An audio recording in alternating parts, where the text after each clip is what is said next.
जय हिंद दोस्तों। हम लोगों ने यूपीएससी पीवाईक्यू ज्योग्राफी में अब तक 6 सेशन देख लिए हैं और आज हम लोग 7वां सेशन देखेंगे। और इसको हम लोग क्विक रिवीजन जितना फास्ट हो जल्दी से जल्दी इसको हम लोग देख रहे हैं।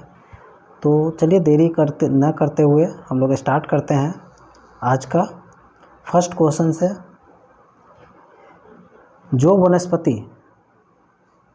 जो वनस्पति वाय मूल्यों पर जीवित रहती है, जो वनस्पति वाय मूल्यों पर जीवित रहती है, क्या कहलाता है?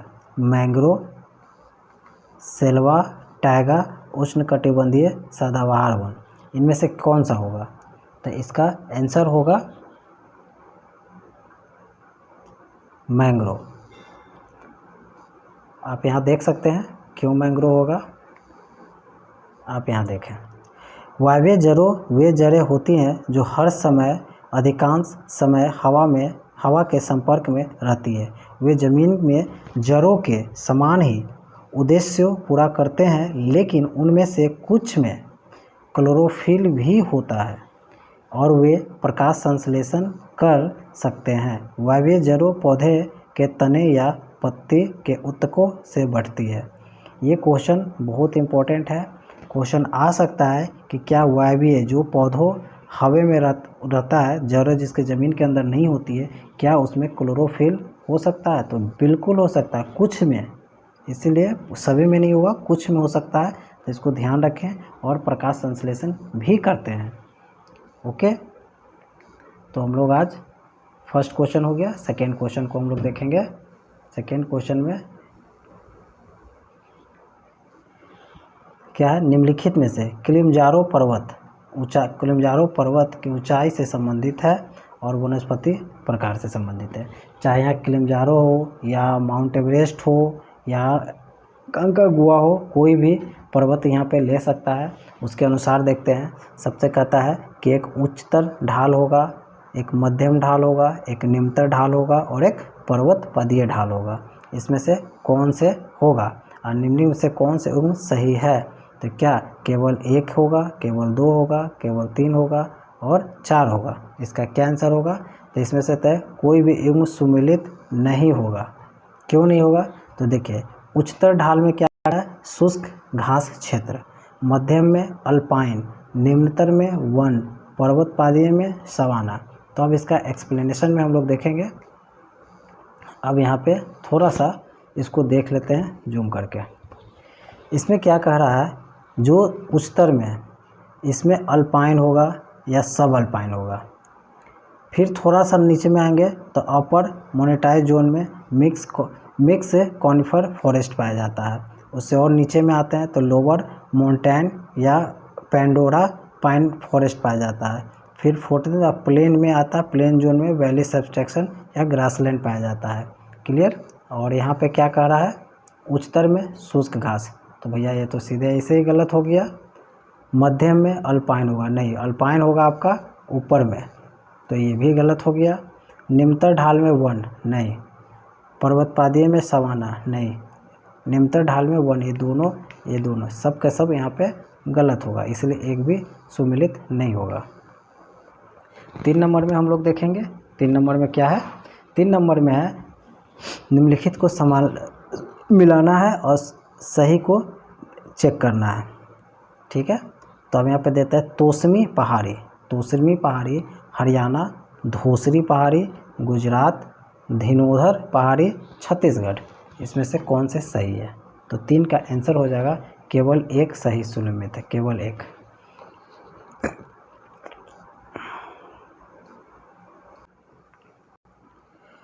ओके, तब हम लोग नेक्स्ट क्वेश्चन जाएंगे। 4th नंबर में क्या है? निम्नलिखित युग्मों में से कौन से सही सुमेलित नहीं है? कौन से सही सुमेलित नहीं है? लेटेराइट मिट्टी उत्तर प्रदेश, बलुई मिट्टी पंजाब, लाल मिट्टी तमिलनाडु, काली मिट्टी मध्य प्रदेश। तो इसमें सुमेलित कौन नहीं है? तो इसका लेटेराइट मिट्टी यूपी में नहीं है। इसको एक देखते हैं चार्ट पे यहाँ देख सकते हैं हम लोग लेटेराइट मिट्टी कहाँ पे है। लेटेराइट मिट्टी ये है। और ये कह रहा है कि यूपी में पाया जाता है, तो नहीं। ब्लैक थोड़ा बहुत पाया जाएगा, लेकिन लेटेराइट यूपी में नहीं पाया जाता है। ये थोड़ा डार्क में नहीं है, इसीलिए यहाँ पे वाइट है और ये दूसरा कलर है, इसीलिए पता नहीं चल रहा है। ओके, तो हम लोग नेक्स्ट क्वेश्चन देखते हैं। तमिलनाडु के पूर्वी तट क्षेत्र में, तमिलनाडु के पूर्वी तट क्षेत्र में कौन से वनस्पति पाई जाती है? तो उष्णकटिबंधीय शुष्क पतझड़ वन, उष्णकटिबंधीय कटीले वन, वेलांचली व अनूप वन, या उष्णकटिबंधीय आर्द्र सदाबहार वन। क्या कर रहा है? तमिलनाडु के पूर्वी तटीय क्षेत्र में कौन सी वनस्पति पाई जाती है? 5 का, तो इसमें होगा उष्णकटिबंधीय शुष्क पतझड़ वन। 5 का उष्णकटिबंधीय शुष्क पतझड़ वन। क्लियर। नेक्स्ट में आते हैं, आप यहाँ पे देख सकते हैं तमिलनाडु के क्षेत्र में, तमिलनाडु हमारा कहाँ हो गया? ये क्षेत्र आ गया। तो यहाँ पे कौन सा पाया जाता है? येलो में देखते हैं, tropical dry delicious. Clear. 6 number में, निम्नलिखित वक्तव्यों में कौन से तंबाकू पैदा करने के अनुकूल दिशाओं से संबंधित है? क्या कर रहा है? तंबाकू पैदा करने के लिए अनुकूल दिशाओं से। इसमें मध्यम से उच्च तापमान की आवश्यकता पड़ती है, इसमें मध्यम से उच्च तापमान की आवश्यकता पड़ती है। समुद्र तल से 1000 मीटर की ऊंचाई पर पैदा नहीं किया जा सकता है। इससे भारी औसत वर्षा की आवश्यकता होती है। लाल मृदा इसकी वृद्धि के लिए उपयुक्त है। उपयुक्त में से कौन से सही है? अब इसको देखते हैं कौन से सही है। तो देखिए, तंबाकू पैदा करने के लिए इसमें मध्यम से हाई तापमान चाहिए। तो टेम्परेचर कितना चाहिए इसमें? लगभग 50 से 100 सेंटीमीटर, सॉरी मीटर ऊंचाई कितना चाहिए इसमें? हाई तापमान चाहिए, तो लगभग 1800 टेम्परेचर चाहिए। समुद्र तल से कितना है? 1000 से ऊंचाई पर पैदा नहीं किया जा सकता। ये होता है तापमान, तो 50 से क्या बोल रहा है यार, तापमान चाहिए कितना टेम्परेचर में? 50 से 100। तो ये तो हमारा सही हो गया, मध्यम से उच्च तापमान। समुद्र तल से 1000 मीटर की ऊंचाई पर नहीं किया जा सकता है, ये हो गया हमारा गलत, क्योंकि लगभग 1800 हाइट चाहिए, तो ये गलत हो गया। इससे भारी औसत वर्षा की आवश्यकता होता है। तो इसमें कितना चाहिए भारी औसत में? तो 50 से 100 चाहिए, 50 से 100 सेंटीमीटर। और यहाँ पे मैं एक गलत किया, यहाँ पे होना चाहिए 20 से 30, यहाँ होना चाहिए 20 से 30 डिग्री टेम्परेचर। 50 से 100 सेंटीमीटर वर्षा लाल मृदा की वृद्धि के लिए उपयुक्त है, तो बिल्कुल उपयुक्त है। तो हमारा कौन कौन सही हो गया? 1 सही नंबर और 4 नंबर सही। तो क्या होगा? 1 और 4 सी में होगा, तो हमारा इसमें सी होगा। क्लियर। अब देखिए एक छोटा सा फैक्ट्स है, इसको थोड़ा ध्यान से देख लीजिएगा।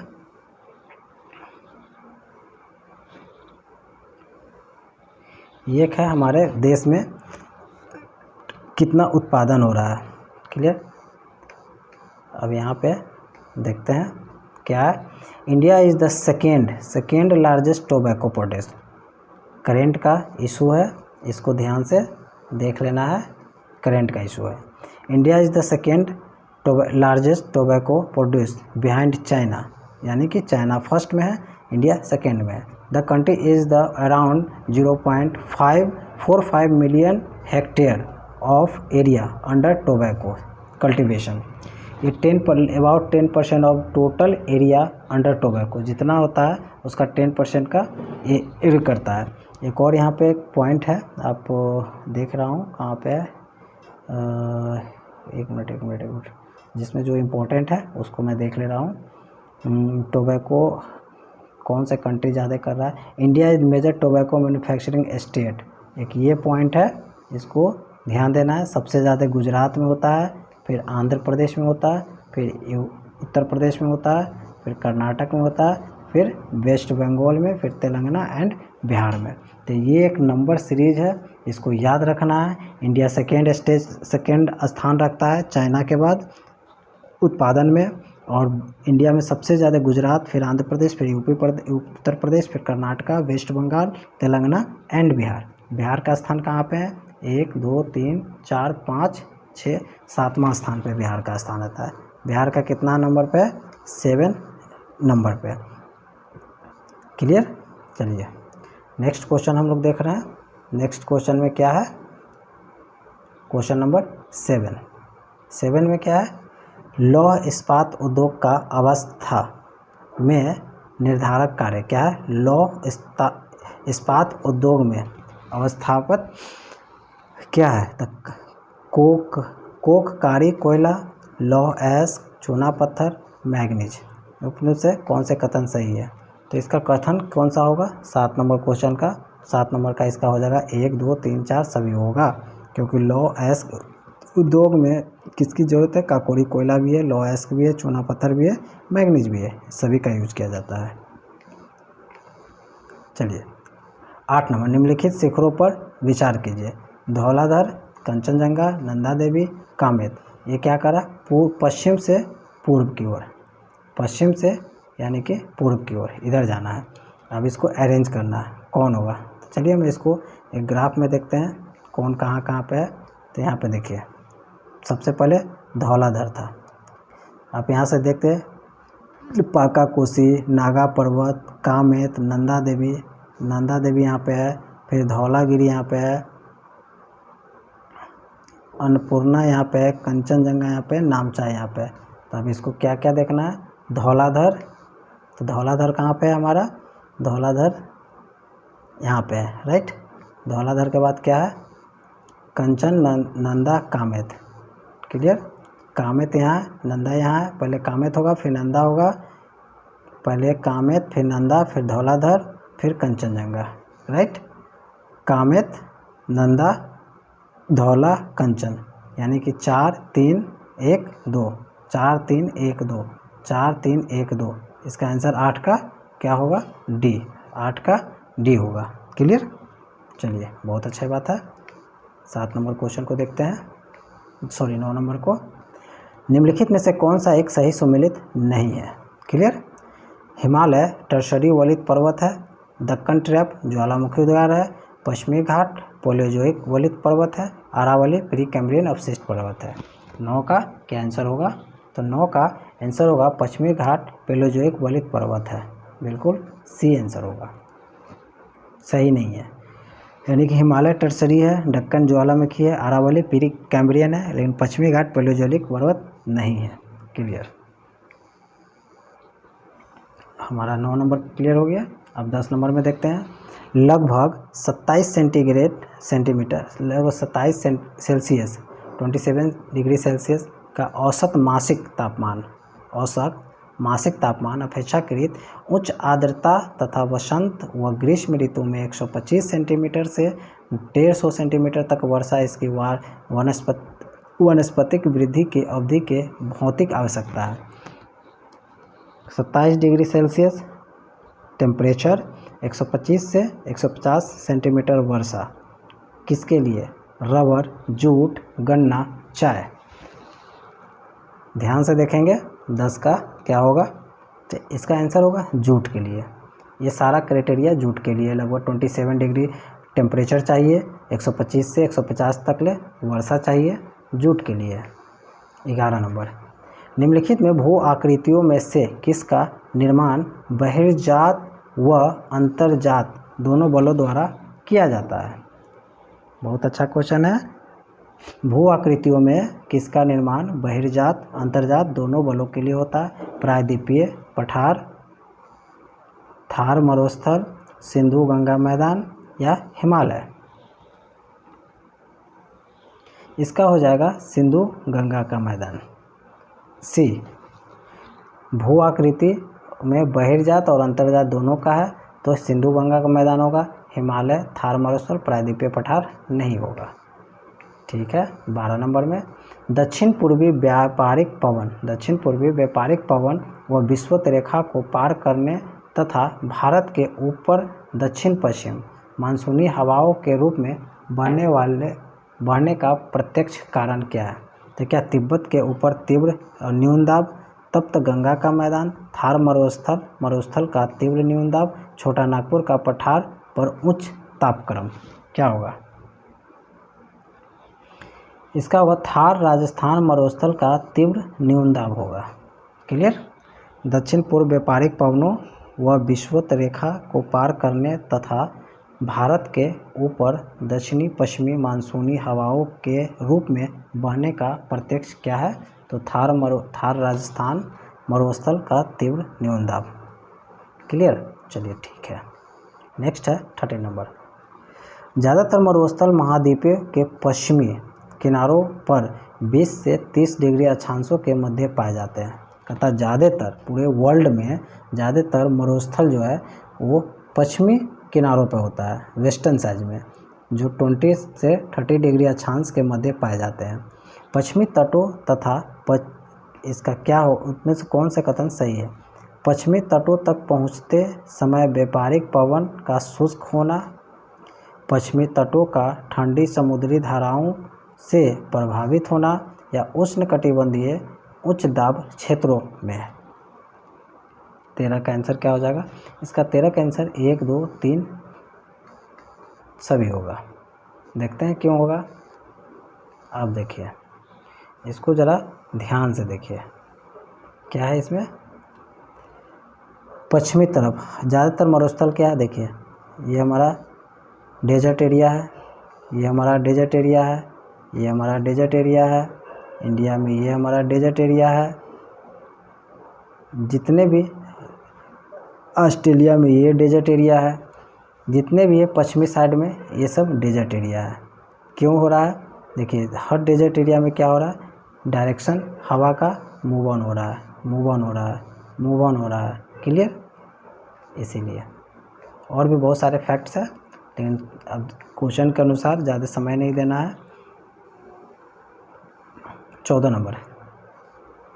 निम्नलिखित पर विचार कीजिए। जो लोग उष्णकटिबंधीय फसलों पर निर्भर रहते हैं, कुपोषण के शिकार होते हैं। उष्णकटिबंधीय फसलें कार्बोहाइड्रेट में धनी होता है। कहता है जो लोग उष्णकटिबंधीय फसलों पर निर्भर रहता है, कुपोषण का शिकार होता है। इसमें सही कथन का चुनना है। 14 नंबर क्वेश्चन का क्या आंसर होगा? तो देखिए, यहाँ पे गलत हो जाएगा। उष्णकटिबंधीय फसल कुपोषण का शिकार होगा, ये बिल्कुल गलत है, क्योंकि उष्णकटिबंधीय फसलों में पौष्टिक बहुत ज़्यादा होता है। क्या होता है? पौष्टिक बहुत ज़्यादा होता है। क्लियर। तो ये हमारा गलत हो गया। एक जो होगा गलत होगा, ये भी गलत है, ये भी गलत है। अभी दोनों में देखते हैं। उष्णकटिबंधीय फसलें कार्बोहाइड्रेट धनी होता है, बिल्कुल सही, धनी होता है। तो आंसर इसका होगा बी।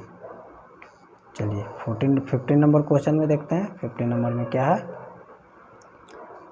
उष्णकटिबंधीय क्षेत्रों में मत्स्य उद्योग विकसित न होने के कारण, उष्णकटिबंधीय क्षेत्रों में मत्स्य उद्योग को विकसित न होने के कारण क्या है? उपरोक्त में से सही कथन का चयन करना है। महाद्वीपीय मग्न तट का अभाव, महाद्वीपीय मग्न तट का अभाव। तो ये हमारा पहले ही गलत हो गया। रीज़न क्या है कि जितने भी समुद्री है, मान लो कि ये समुद्र है, हर समुद्र में या तो कोई बहुत ज़्यादा मग्न तट होगा या कहीं कहीं हल्का सा स्लो में होगा, लेकिन मग्न तट तो पाया जाएगा।